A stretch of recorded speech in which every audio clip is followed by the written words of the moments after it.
Welcome to another episode of Chad Sports Talk. You don't know, my name's Chad. Take a dive into all sports. This is going to be a kind of a combined video. It's going to be a little bit of a Week 15 recap and my Week 16 pick and preview video. Due to the current situation going on right now, especially in the league with all the positive cases, games were rearranged, moved around. So they're playing games all the way up to Tuesday. So you have one day between the 2 weeks, and we're back at it again with Thursday Night Football kicking off tonight. So, like I said, I'll kind of do a quick rundown of what I did last week and what to look forward to this week. Crazy times, especially during this holiday season, makes it even more of a jumbled mess. But before we dive into all that, if you like my rants and raves and going over these picks, go ahead and smash that thumbs up for me. Please, YouTube guys, help this channel out, and you can also subscribe. I have a lot of y'all reviewing my work. Now, many of you subscribe. It doesn't cost you a dime. It helps me provide more entertainment for you. So we just kind of go really quick. Last week, I had actually my best week ever in picking these games, and technically so did my son. I went 13-3. That's right. Only had 3 losses last week. Unreal. And my son did pretty good as well. He got 10 wins. That's his most wins he's had all season. He's been doing pretty good these past 3 weeks. So we see how these trends kind of go. And we'll do some quick little recaps. You had last Thursday, it was the Chiefs going into the Chargers. And I think the Chargers had this game won, and they just squandered away a lot of opportunities, going really risky, really. They had like three trips in the end zone or red zone, 2 turnover on downs. I mean, they went for it on 4th down, so taking the 3 points, and then of course they lost fumble. Nothing you could do about that one. But you're like, I understand you need touchdowns against Mahomes, but you also need to take away the points, put more pressure on Mahomes, maybe makes a mistake because they even had the mixed cue as well. And in the red zone, they went for it on 4th down at that time frame. They should have, because they were behind. And another thing, the Chargers never punted until the very end of the game. I mean, that'll show you how well controlled they were in terms of this. So, but the Chiefs ended up winning in overtime, 34-28. Then the Saturday action, you had the Patriots and Colts, very good matchup. The Colts were up 20-0, and then the Patriots just rattled off 17 unanswered points until who should be the MVP, Jonathan Taylor, ran off a 67-yard touchdown to put the nail in the coffin and had the Colts win 27-17. Sunday games, Bills thrashed the Panthers. Lions upset the Cardinals. Dolphins edge out the Jets 31-24. Dallas offense looked sketchy, but their defense was on point as they just manhandled the Giants 21-6. Titans trying, step on in the Steelers logo in Pittsburgh to before the game. That sparked the Steelers defense to step up and just took advantage of a turnover-prone Titans team and beat them 19-13, keep their playoff hopes alive. The Texans went down to Jacksonville and came out with a Jaguar red carpet as they just destroyed the Jaguars 30-16. Bengals and Broncos were a very tough matchup. Bengals really had a hard time getting things kind of going offensively. But, Broncos' offense was much better. The Denver's defense is a lot better than a lot of people give them credit for. But the Bengals were able to edge them out 15-10. Niners too much for the Falcons, 31-13. And then the Packers actually had some problems against Huntley and the Ravens. Huntley was replaced the injured Lamar Jackson and actually was doing very well. And this game went back and forth. And it was at the end of the game that Harbaugh decided to go for a 2-point conversion to win. Lost it, and that was it. The Packers escaped Baltimore 31-30. In a game that not many people saw the results coming, except for moi. and Drew Brees. We both called for the Saints to beat the Buccaneers, and they shut out Tom Brady.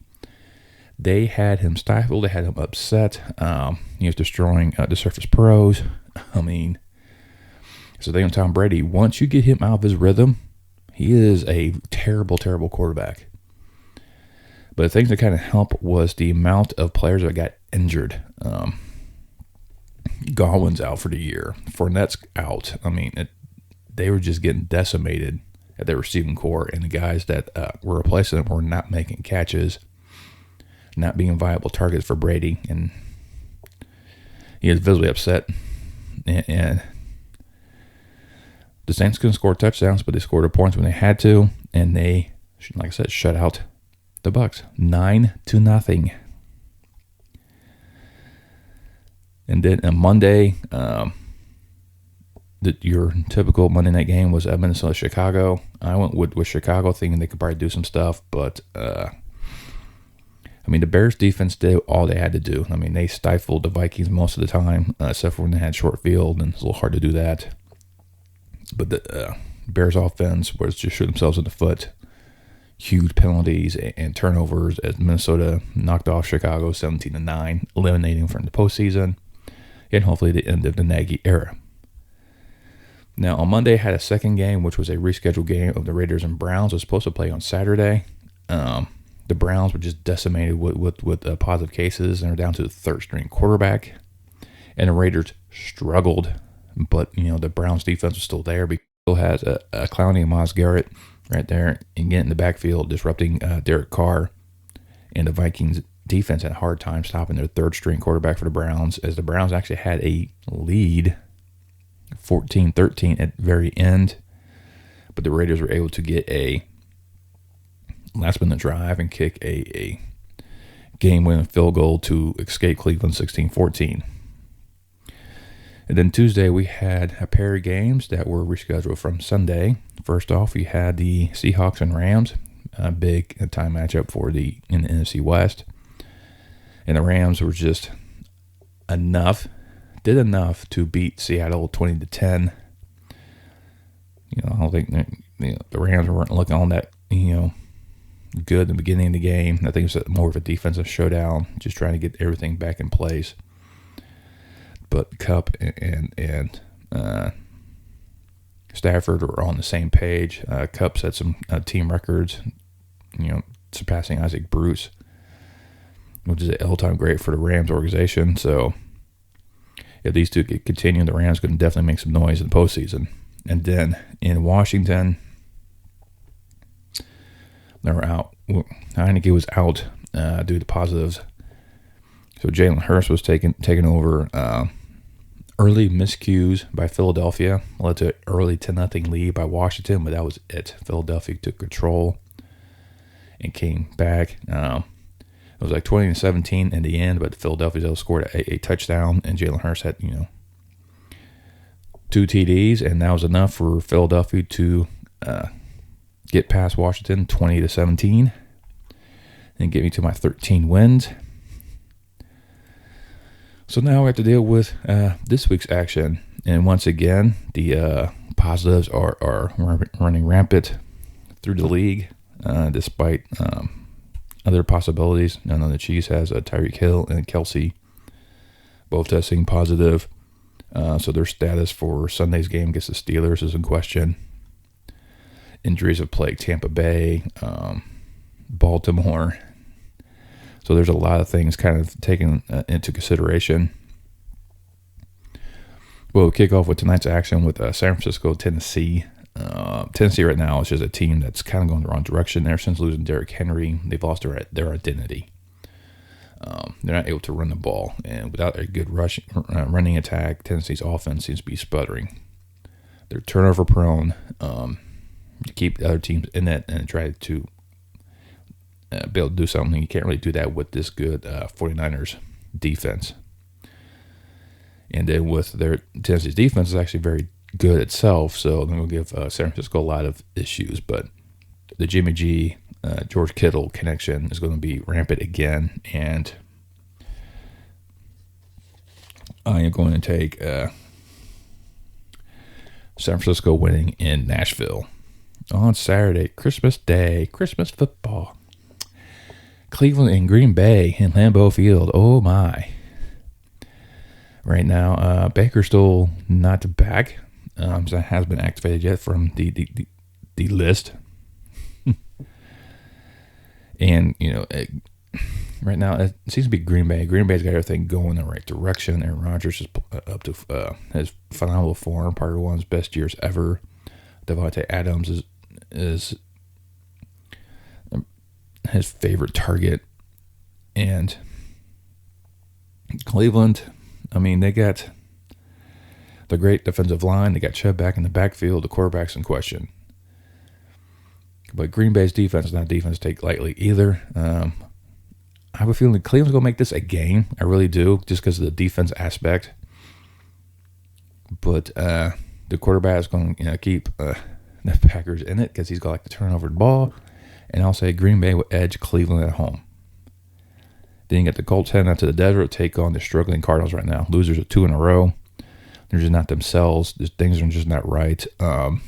Losing DeAndre Hopkins for the year, I think, really hampered them, especially against Detroit. They couldn't really do anything, and the Colts is not a team to really be struggling against. I think they're going to come down to Glendale, and they're going to surprise the Cardinals to give them their 3rd straight loss, and the Colts are going to be probably a team to fear in the AFC playoff race. Then we head down to Atlanta, where now the Falcons play host to the Lions.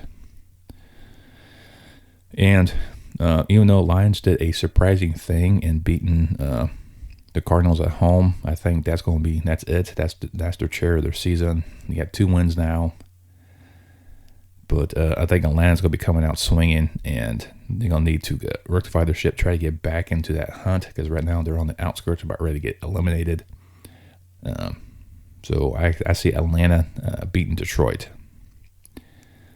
Then Baltimore head over to Cincinnati, a pair of 8-6 teams. Really could see who controls that AFC North.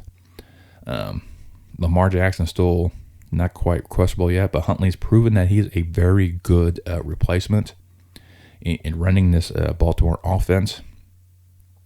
That Ravens defense is still no joke.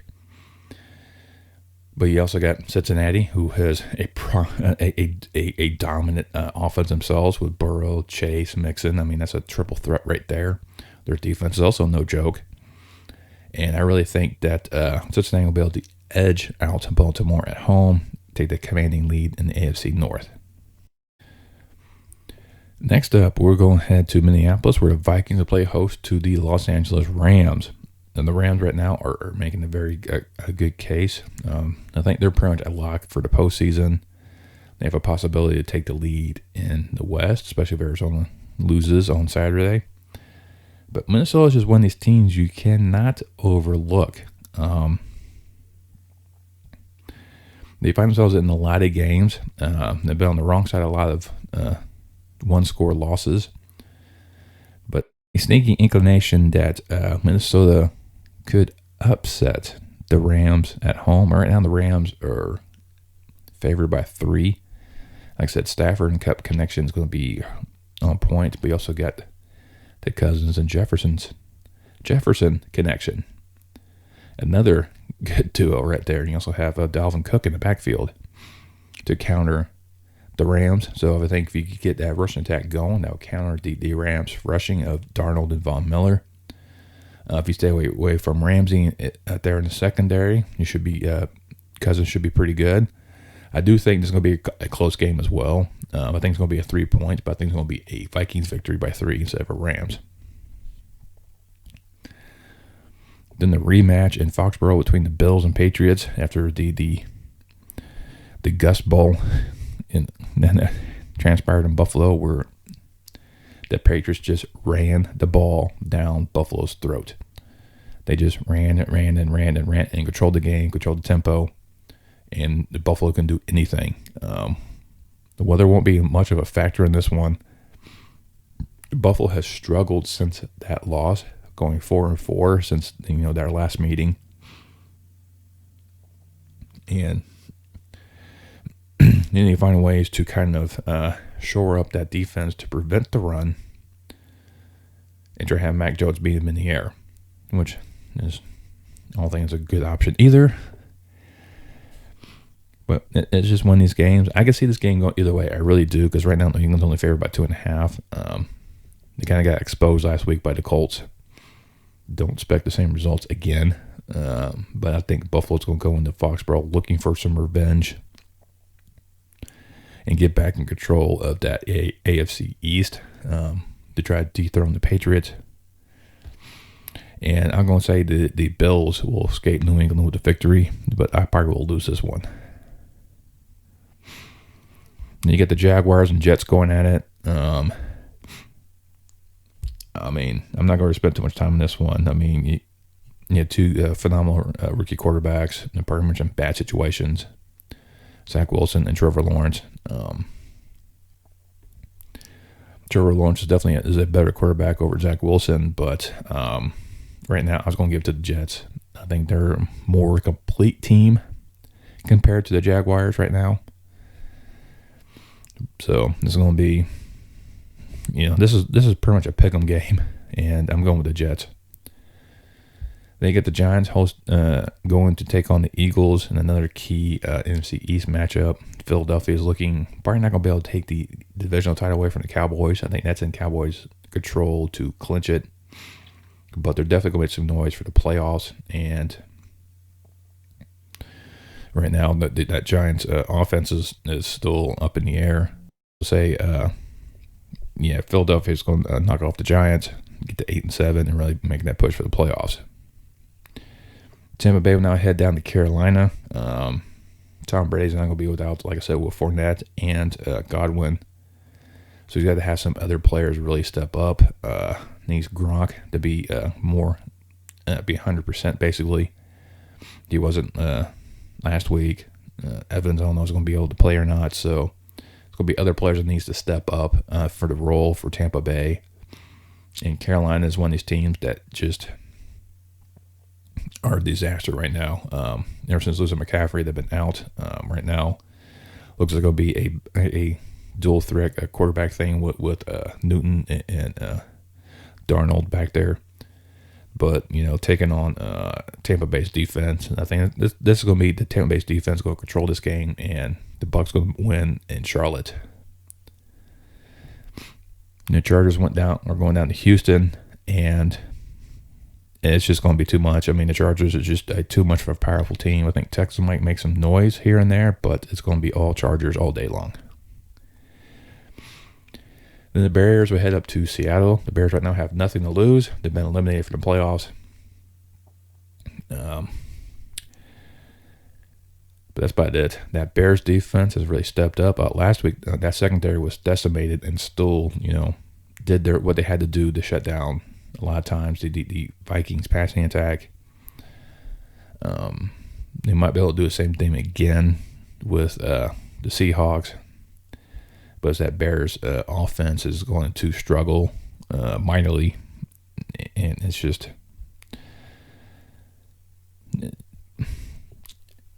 it is what it is. As a Bears fan, I have a hard time really describing how I will, say about this team. Nagy showed the passion that for his team and got called for personal foul. So kudos at him for that one. So he's definitely showed his passion and his willingness to support his players on the field, but his way he's coaching this offense is just abysmal. Nothing what he did with Kansas City prior with Mahomes. So, but that side, this is going to be Seattle. They have a very, very thin chance of getting the playoffs. Like I said, I try to have all the NFC West teams in the playoffs, and Seattle's going to ruin this for me, I think. But of course, injuries kind of play that factor in that one. So, but Seattle's going to take this one, and then Pittsburgh and the Kansas City. This is a really, really interesting matchup between these two. Pittsburgh defense came alive last week, taking care of Tennessee. Mahomes seemed to struggle against really good defenses this year, and the question marks around Hill and Casey to be available for this game will also hamper Kansas City's offense, because they're about the only ones that seem to do anything, and Kelce's still like a 75-25 reliable receiver, it seemed like. He had a lot of balls that get popped out of him that got intercepted or he turned it over. Tyreek Hill is a key aspect for this offense, and if he's not there, they're going to struggle. And Pittsburgh's defense is good enough to really rattle that. Kansas City's defense has stepped up, so they'll definitely take advantage of Big Ben and all that. But I think Najee Harris will help balance that. And I think the Steelers will edge out Kansas City. You know, Kansas City is favored by 7.5, but I'm going to give this one to Pittsburgh in a possible upset to keep their playoff hopes alive. Then you got Denver going out to Vegas, and this one is another very hard game to kind of pick. Bridgewater looks like he might be out for Denver. But Denver's defense, after losing Von Miller, has gotten better. Then you got the Raiders. We have Derek Carr, a very competent quarterback. But everything much else in terms of offensive weapons for the Raiders, and their defense is very decent themselves. But when it being at home, I'm really going to say that the Raiders need to try to focus on defending to keep, and I think the Raiders will end up edging Denver in this one. Because right now this is a pick 'em game as well. So Sunday night you have Dallas hosting Washington. I think this is going to be the deciding factor if the Cowboys clinch the East. And the offense needs to find ways. I mean, I thought the Giants game was a way for them to fine-tune their engine, do a little tune-up. Apparently that backfired. And Washington is one of these teams that's going to make Dallas struggle like they did last time. Heineke, I don't think he's going to be out. I think he's positive right now. So, oh no, actually no, he's back. My bad. He's been activated, so he's back as the quarterback again. But that defense is just for the Cowboys is a fearsome beast, especially with Marcus Parsons, and you got Lawrence right there, and they're going to cause havoc for Washington. So once again, it's going to be a Dallas D. It's going to be the dominant factor in this one, not the Dallas offense. But still, the Cowboys are going to win this one. And then Monday, you have Miami heading down to the Big Easy. And these are two teams with still some playoff aspirations. Miami is really doing extremely well right now in terms of winning on a consistent basis, actually. And the way they were able to play the Jets, even though it wasn't a really pretty game, but they have won 6 games in a row. I mean, this is just unfathomable what they've been able to do. The Saints right now the winners of 2. I mean, that defense really stepped up. I think it's going to be the key factor. It's just pretty much it's going to be a defensive battle between the Saints and Dolphins. But I do think that the Saints will be able to defend the Big Easy and stop the Miami winning streak at 6 and come out with a victory. Well, there you go. There's my quick little recap. I didn't go full-fledged on that one, so but I had to quickly go over that and kind of give you some, nuances there, and give you my the preview and the picks for this week. Right now, no games have been rescheduled as of yet. You just got to kind of go with the flow with this one and see that if people protect themselves as best as they can to prevent the current positivity rates, so that way you have less and less games being canceled, or not canceled, but postponed. I think the NFL's looked at trying to cancel games last week, but as the Players Association went no, because that means the guys don't get paid, which means the Players Association will get paid, but that's another thing. But this is that special time of year. Everyone gets around with family and friends for a joyous time, and for y'all who are watching this and listening to me, have yourself a wonderful holiday weekend. Santa's got my 6. Make sure somebody's got yours. Be safe this weekend. Have a plan, and I'll see you on the other side of this on next week. And just let me know what you're thinking of, which game you're really looking forward to this week. I mean, there's a lot of good matchups. So there's definitely some quality, almost playoff-like atmosphere games, especially that Bills-Patriots game. It's going to be huge, huge. Steelers and Chiefs, another good one. Let me know who you got down there. Your Super Bowl pick's still in. Like mine were Kansas City and Green Bay, so they're still there. We'll see how this one continues. And like I said, once you leave a comment, you go ahead and smash that thumbs up. Helps me out. And you can also subscribe. Once you subscribe, hit that bell notification. Let you know next time I post a video. And I will see you next time on Chat Sports Talk.